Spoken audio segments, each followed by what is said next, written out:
tonight, this is probably one of the most interesting ones that we've had, because it's something very different from anything we've done before. And so we've got some very experienced people here to talk to you tonight. And I'd like to introduce Bo Jarvis, who's the superintendent of the Smokey Bear Hot Shots. And I'm going to let him introduce the rest of his crew and take over for the next hour and a half or so. Feel free to get up and get refreshments and things as you need, and enjoy the program. Thank you. Well, thanks to everybody for coming out tonight. I'm Bo Jarvis, superintendent of the Hot Shots, new superintendent. Our old superintendent is actually here tonight, so Rich Shelton. So anything that happened before I came on. But I've been on the crew about 15 years, and I don't know, it's just a work in progress, but everything's going really well. And I hope that we inform you on what you want to hear tonight. And I'm going to let the other guys introduce themselves. Hi everybody. Glad you guys came out here. It was kind of an election day last series. But anyways, my name is Eric Kimbrell. I'm one of the squad bosses on the Hot Shot crew. I've been working for Rich and for Bo, all these guys, for about 10 years now. And hopefully give you guys a little bit of insight. My little forte is the history stuff. I really get involved in all that kind of stuff. So it's just like baseball cards or anything like that. It's something you really like. You really want to dig deeper and find why this is that and why this is called that and why is this guy working here and where did he start at and he jumped for this many years and blah blah blah. So I really enjoy that part. My name is JJ Rue. I'm a squad leader also on the Smokey Bear Hot Shots.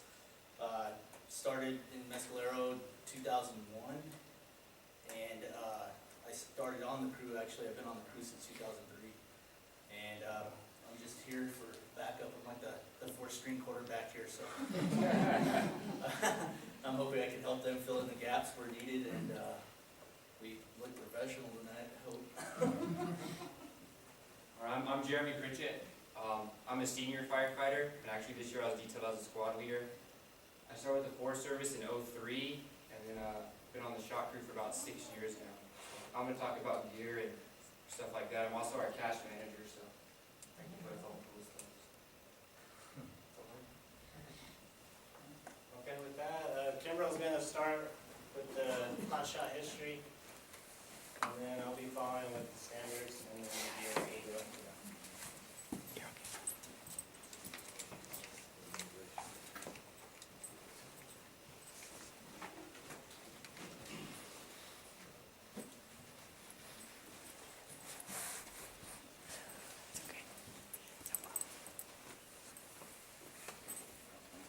Thanks, Jeremy. I don't know where the player's at. Did everybody see that? Are we going to dim Did the you do the lights? lights or I don't know if you guys can count the lights on. Dark. That's pretty dark. You want it that dark? It's fine. It's good like that. We can see it. All right, just as you guys can see, I'll just go along. You guys can't. You got to know the history before you guys get into the meat and potatoes of it. So.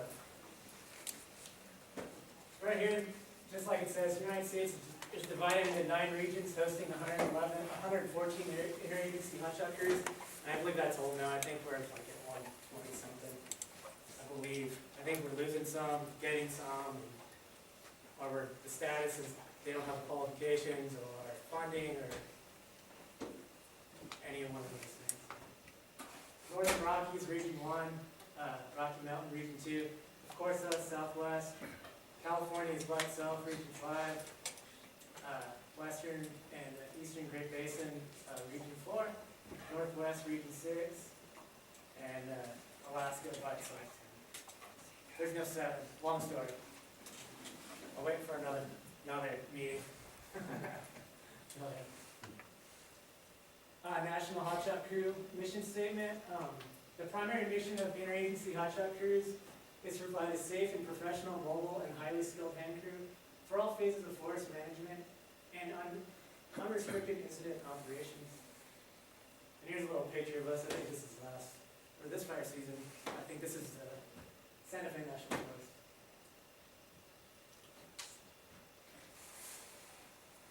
as you know, most people think it's just the Forest Service that has hot shot crews, but it's not. We have the bulk of them, but just like it says, the Department of the Interior, which is made up of the National Park Service, has 2 crews. Bureau of Indian Affairs, BIA, 6 crews. BLM, 11 crews. BLMs, they have, most of their crews are not such desirable places, but people have to manage land. Department of Agriculture, Forest Service, 96, and those numbers are probably off by maybe 4 or 5, something like that. So you can tell Forest Service that's way more than anybody. And now, kind of within the last 10 years or so, there's been kind of a movement to. There's other agencies getting involved. The state of Alaska and Utah, they have 3 crews. Utah has 2. Alaska has 1. Kern County, Lake Isabella, California, they have 1 hot shot crew, which is Rio Bravo Hot Shots.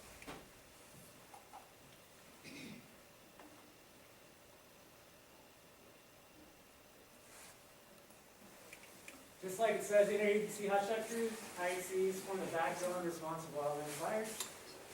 Hot shots have a high level of physical fitness, training, self-reliance, and expertise. I think the other guys are kind of diving into that with all the physical stuff and all the other stuff we do. 1905, here's a little, I did a little bit of a timeline, I don't know if it's good or not, but 1905, actually the Forest Service is established, but prior to that, we were already thinking, we need Gifford Pinchot, all these other great minds. You know, there wasn't a forestry school. Gifford Pinchot went to college at Yale, I believe, and there wasn't a forestry program. He grew up in Pennsylvania, and he was wondering he was already thinking, we want to restore the land. We want to manage the land for the future. And he asked his professors that, and they didn't know. So they sent him off to college in France. So it's a little tidbit of info. 1900s, Forest Service, they experimented with various firefighting strategies. Who would have known physically fit young men were ideal for employment for fires in remote and rugged terrain? There's a question. Oh, I'm sorry. Question? You're probably gonna tell, but how many people are on a crew? How many people are in a crew? Usually it's a 20-man crew, 20 to 23. Prior to that, like in the 40s, it was a 40-man crew, and I'll get to that, but nowadays it's 20, 23 with some wiggle room. Maybe there's going to be a baby born or something, so it's nice to have a little leeway.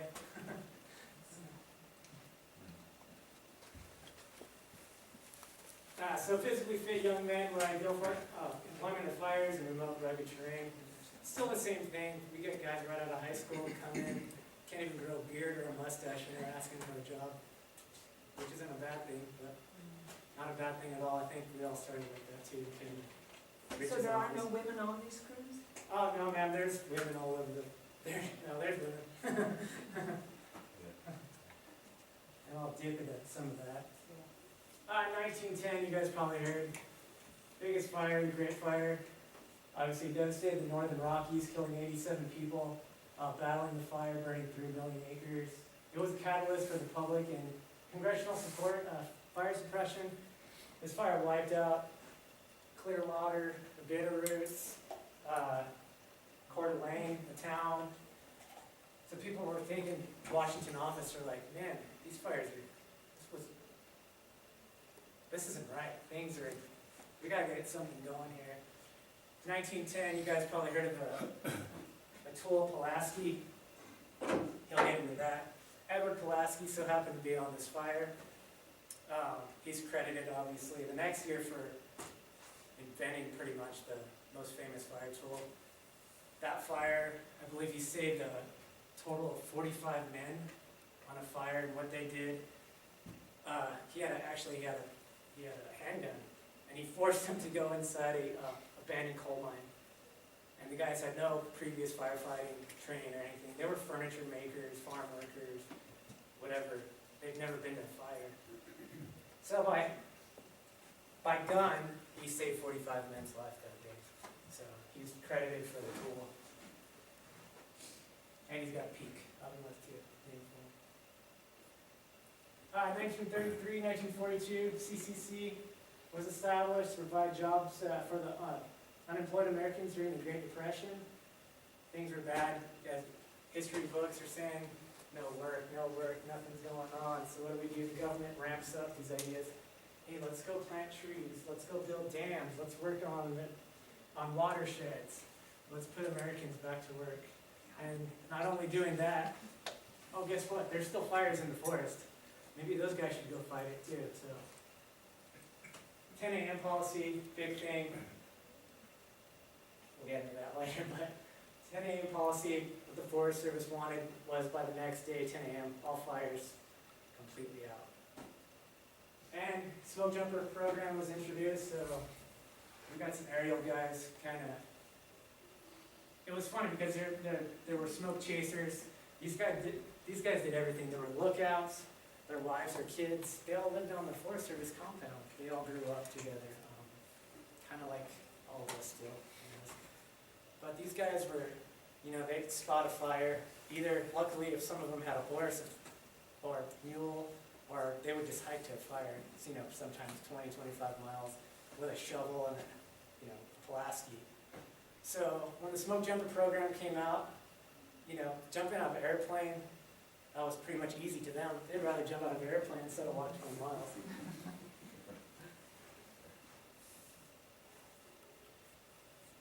(1945, 1948), World War II ends, and veterans joined the Forest Service. A lot of these veterans, after they got out of war, they used their GI Bill to actually get forestry degrees. Most of them went to the University of Wisconsin, undergrad, and that was like a real big push. Michigan. The five original, these are the 5 crews that they say are the first crews. Del Rosa, Chileo, Oak Grove, Los Padres, Laguna were established in Southern California, which I said earlier, Region 5. So those are the first crews. And Del Rosa, they still, to this day, besides Chileo, Oak Grove, the rest of the crews are still active. And their shirts still say established in 1946. I'll let you know. California crews, well, they're the first crews to use the title Hot Shots, reflecting the speed of mobile crews and fearlessness that they operate at the hottest, most remote parts of the fire. Just like anything, all hot shots go to the nastiest part of the fire. Self-explanatory.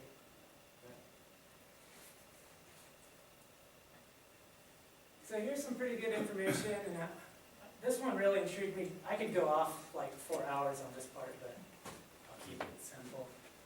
So New Mexico, Arizona, Region 3, we've had a huge history of Native Americans from Navajo, Zuni, Taos Pueblo, Mescalero, San Carlos, all the guys in White River, Pima. We've had a big hand on actually going out to Region 5 and actually helping out those crews. These guys have been fighting fire forever, and they knew how to manage their forests, their land. So the Forest Service came to them, hey, we should use these guys. So that's where that kind of came from.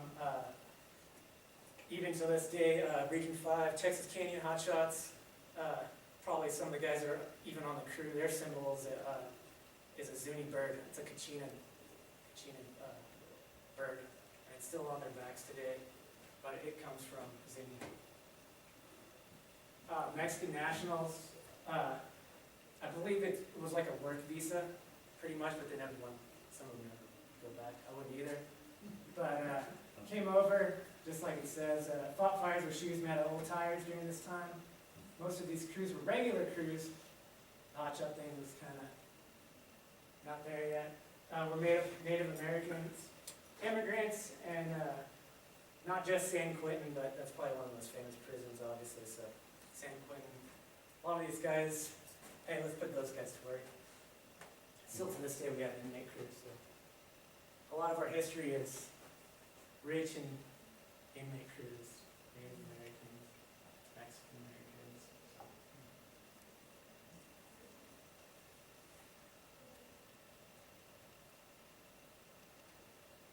slow, sorry, showing one fade. 1950s, new technologies introduced, lighter, more powerful saws. So, getting to your question earlier, before then we had 42-man crews, sometimes 45-man crews because of the work. I mean, we had guys, there's big trees.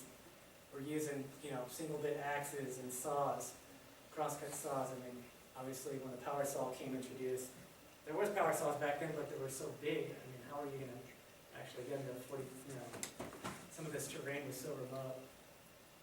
Some of these came out, cut the manpower in half pretty much. So, which was good for everybody, I guess. 1960s, actually even before this, hotshot crews began distinguishing themselves from regular fire crews through crew insignia, just like our Smokey Bear Hot Shots. Obviously, these guys are real proud to wear their shirts around, belt buckles, hats. Shirts with crew logos on them, obviously. Back then, orange fire-resistant fire shirts were issued along with the hard hat. At this time, I think, going back to some crew stuff, El Carrizo Hot Shots, they're still around. Funny story. So they're all sitting down. They had actually a DC-2 airplane at the Ontario airport.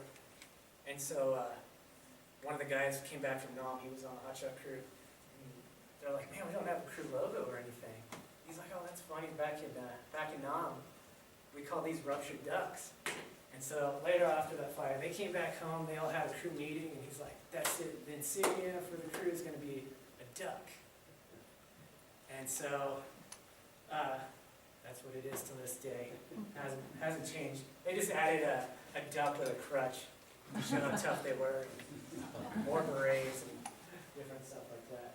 Berets was a big thing too, little military thing. We use their same lingo a lot too, so we've adopted a lot from military.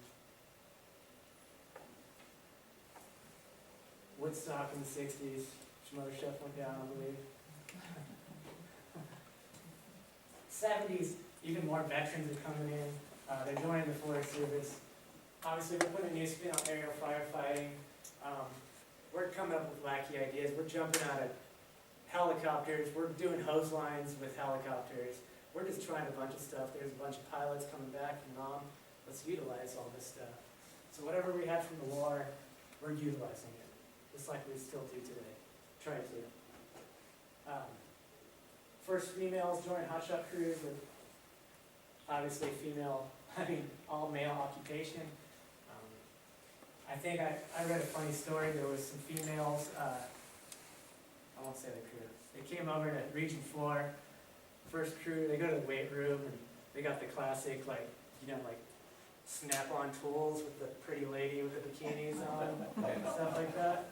Oh, we don't do that anymore, but that's what was going on. 1977, crews were required to carry fire shelters, which we still carry today. The only thing, the dimensions have changed a little bit and a little bit better. Let's see.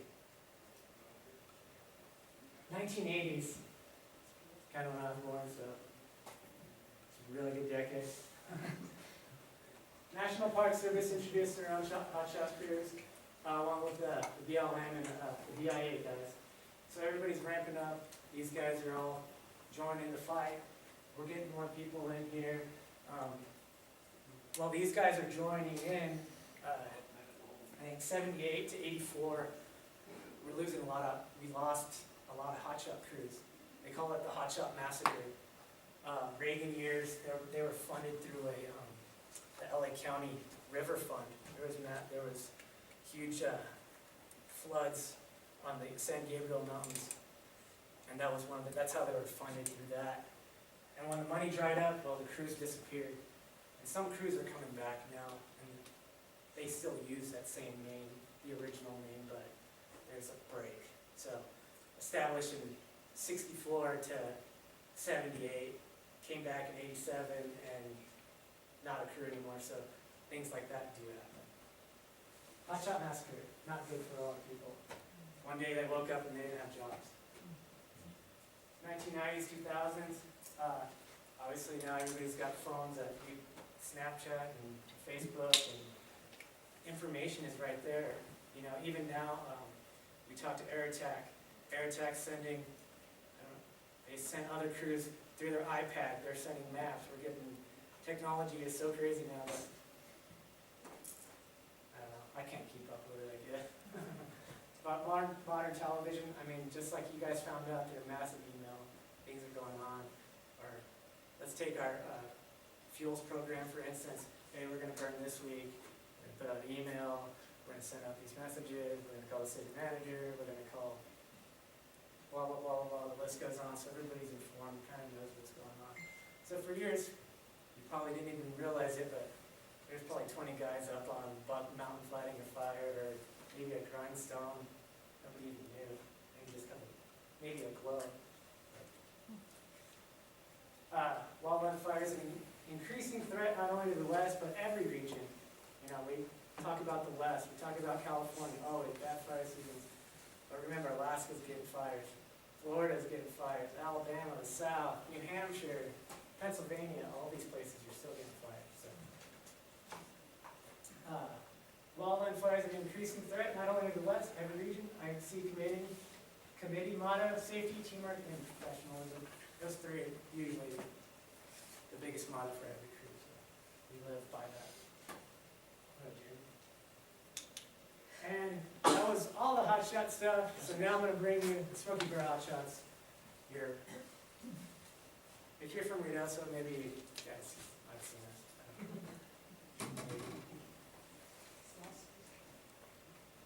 I grew up here, grew up in Ruidoso.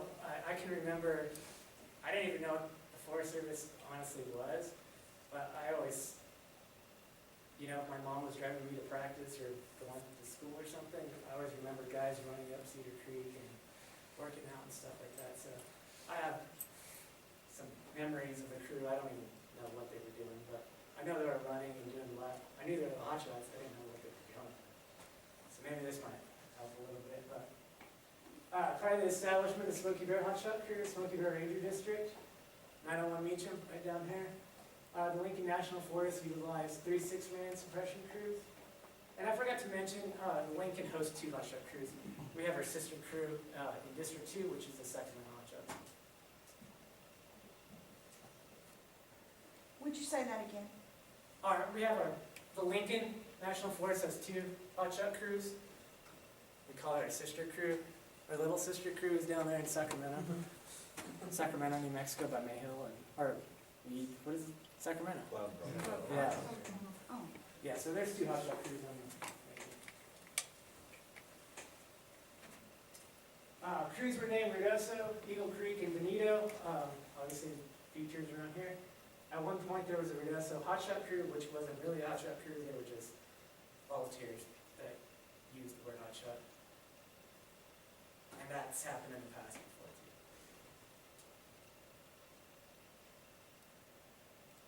So, here comes 76. We had a huge push. You know, California's pumping out crews. Those guys are the leaders of crews. So we had Lynn Beitzen, well-known, respected superintendent, FMO, blah, blah, blah, blah. Did a bunch of great stuff. Came over to Region 3, which again is Arizona, New Mexico. We really didn't have a fire plan. We weren't hip to the game. We were just behind. And so when he came up with a fire plan. It's like, we should host the hot shot crew. So the Gila hot shots were, I believe, 68. And then again, they used some local guys from around Silver City, and actually, Taos Pueblo, they used a lot of the Taos Pueblo to come down and actually work on that crew. So we're 76, the base of operation and crew is here, and continues to be located here in Ruidoso, New Mexico.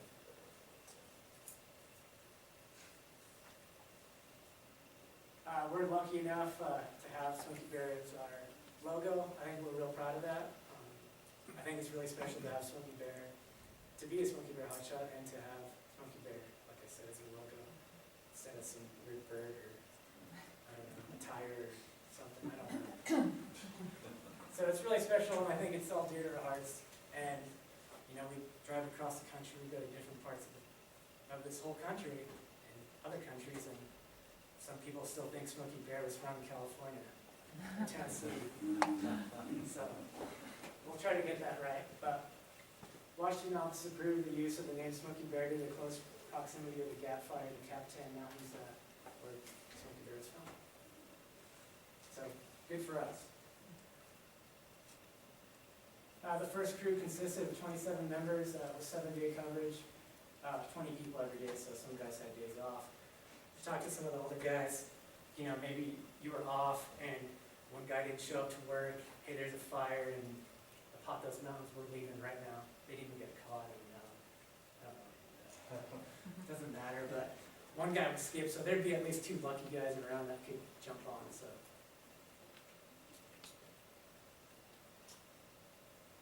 In '76, the crew was used, a bunkhouse ran from UNM.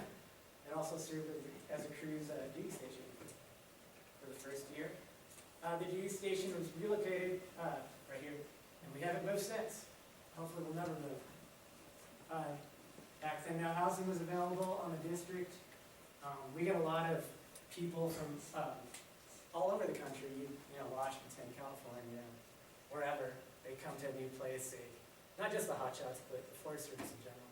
You know, they don't know anybody, and they like to house them, and at least get them going. So, anyways, the crew facilities at the district's office were shared office converted to a vehicle bay, which is still there. I believe back in the day, the engine bay had the workout equipment, correct? Old guys? We're really fortunate. Our hot shot base is really nice, and we take pride in keeping it clean and keeping it going. We always get a really big, you know, wow, that's one of the best. We host other hot shot crews and we're gone. Another crew comes to us and takes our place. So, not all the time, but sometimes when, you know, fire season, but, you know, we always like our weight room and offices and everything. We've been to other ones that, you know, might be a trailer from 1976 and they slapped a hot shot sign on it. So we're really fortunate to have something like that. This is the first crew. Pretty sweet school bus right there. Transportation. In '76, the crew transportation was a school bus. In '77, 2 rental vans were provided for transportation and fabricated plywood storage boxes. So they got sick of the tools and they just converted the top. Somebody, I don't know who was it, but they actually painted the Smokey Bear Hot Shots logo. Transportation to assignments in the 70s and 80s was often accomplished by the use of contract aircraft. We still do that quite a bit. They call, hey, we're going to Albuquerque in the morning, we'll be in Boise, we'll be in Moses Lake, we'll be in Redding, I don't know where. Might be somewhere. So, like, we're just used to life on the road, seems like, I guess. Most of us have kids, and so we miss a lot of soccer games and PTA meetings and stuff like that, but that's something that we live with. Departing from airports like Ruidoso, I have some pretty good pictures. I'll pass them around right here. But it's actually, if you guys are from Ruidoso, from back in the day, the Lynx is old airport. So they flew out of there quite a bit, which I heard is the most dangerous airport in New Mexico because of the crosswinds. Alamogordo, Roswell, Holman Air Force Base, Albuquerque, and El Paso still use quite a bit. You go, dude. New crew carrier. So 78 to 84 agency vans were used. Since 84, a superintendent truck and a 10-person crew carrier, crew carriers, buggies, crummies. Everybody's got their own little thing. Have been used to transport. That's our house for 6 months. So we take care of it, just like anything. So. 2001, current crew carrier development was started to improve craft safety, increase storage. We have limited space. I mean, this is like 2 guys stuff right here. So that's like 2 guys right there. So 10 in one truck, you can imagine the storage. And all the extra stuff we have.